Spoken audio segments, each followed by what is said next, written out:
Hello दोस्तों, स्वागत है आपका डेली लाइफ स्टोरी पर। हमारी आज की कहानी है भूलने की हद। आइए शुरू करते हैं।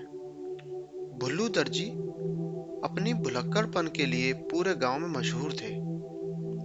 आलम यह था कि कोई उन्हें कुर्ता सिलने को कपड़ा देता तो वो उसका पजामा सिल देते थे, और यदि कोई जांघिया सिलने को कपड़ा देता तो उसका रुमाल बना देते थे।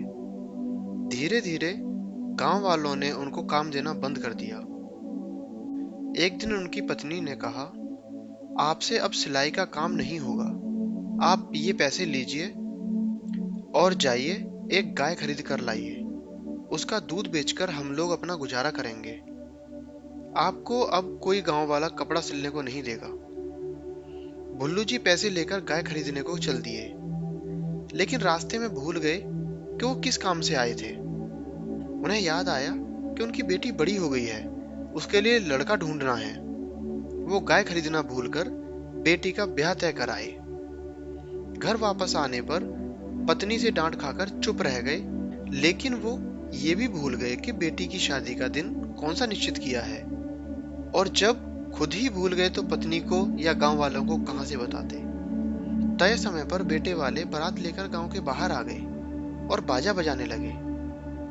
यह देखकर गांव वाले सोच रहे थे कि ये बारात किसके यहाँ आई है।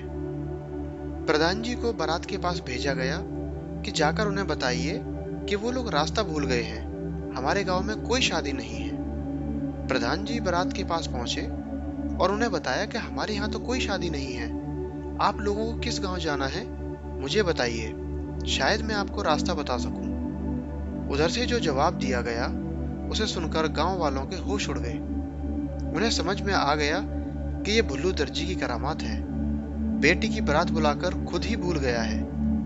गांव वालों ने अपनी इज्जत बचाने के लिए किसी तरह सारी तैयारियां आनन फानन में की और शादी की रस्में संपन्न होने लगी। लेकिन असली मुसीबत तो आना भी बाकी थी मेरे दोस्त। जब शादी के लिए लड़की की खोज की गई तो पता चला कि लड़की तो अपने मामा के घर गई हुई है। उसे पता ही नहीं कि मेरी शादी है और बारात मेरे घर पहुंची हुई है। तुरंत भुल्लू को दौड़ाया गया, जाओ और अपनी बेटी को लेकर आओ, तब तक हम बारातियों को उलझा कर रखते हैं। हद तो तब हो गई जब भुल्लू वहां जाकर भूल गए कि मैं बेटी को लेने आया हूं, और खाना पीना खाकर सो गए।